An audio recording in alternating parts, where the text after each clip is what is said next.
গুড়ি গুড়ি বৃষ্টি হচ্ছিল, এর মাঝেই আমরা চলে যাই ফরিদপুর জেলার অন্তর্গত সদরপুর উপজেলার আটরশির কালীখোলা বাজার। যেহেতু বৃষ্টি ছিল তাই মানুষজনের আনাগোনা একটু কম ছিল, তবে স্বাভাবিকভাবেই যেই রকমটা দেখা যায় ঠিক ওই রকমটাই মাছ সকালবেলা উঠে গেছে, শাকসবজির বাজার কিছুটা আসতে শুরু করেছে ওই রকমটাই। সদরপুরের আটরশি কালীখোলা বাজার মেন রোডের দুই পাশেই বসে, দুই পাশেই দোকানপাট বসে। এক পাশে হচ্ছে মাছের বাজার আর এক পাশে হচ্ছে শাকসবজির বাজার, তবে তাল মিলিয়ে দুই পাশেই সবকিছুই বসে। বাজারটির নামকরণ সম্পর্কে যদি বলতে চাই, যেহেতু সনাতন ধর্মাবলম্বীদের আনাগোনা এখান দিয়ে ওই সময়টাই বেশি ছিল, তাই সেই নাম অনুসারেই এটা কালীখোলা বাজার নামে পরিচিত হয়ে গেছে। যে মাছগুলো দেখতে পাচ্ছেন সবগুলোই চাষের মাছ, মূলত এখানে চাষের মাছই বেশি বিক্রয় হয়। যত আপনি ভিতরে যাবেন ততই হচ্ছে চাষের মাছ বেশি বিক্রয় হয়। ইন্টারেস্টিং বিষয় হচ্ছে এই লোকটির অকশনের ডাক দিয়া। প্রত্যেকটা মানুষের একটা নিজস্ব ভঙ্গি থাকে, নিজস্ব প্রতিভা থাকে। এই লোকটি এই মাছ বিক্রি করার যে নিজস্ব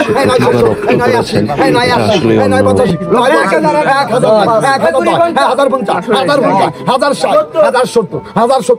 আসলে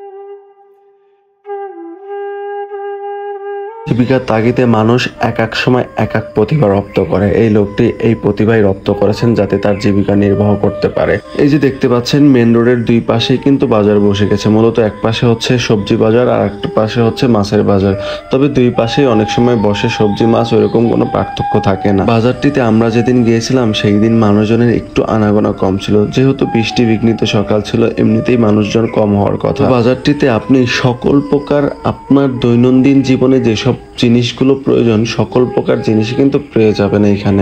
আপনারা যখন বাজার করতে যাবেন তখন দুই পাশে একটু খেয়াল রাখবেন, কারণ সকালবেলার মাহিন্দ্রগুলো যেভাবে চালিয়ে যাচ্ছিল আমার খুব ভয় করছিল।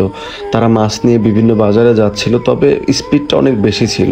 ভিডিওর এই পর্যন্ত যদি দেখে থাকুন অবশ্যই আমার পেজে লাইক দিয়ে, শেয়ার দিয়ে, কমেন্ট করে সাথে থাকবেন। আর হচ্ছে এই নামেই আমার একটা ইউটিউব আইডি খোলা আছে, চ্যানেল খোলা আছে সিবিটিভি বাংলা, সেখানে গেলে সাবস্ক্রাইব করে দেবেন। ধন্যবাদ সকলকে। সে পর্যন্ত আপনি ভালো থাকুন।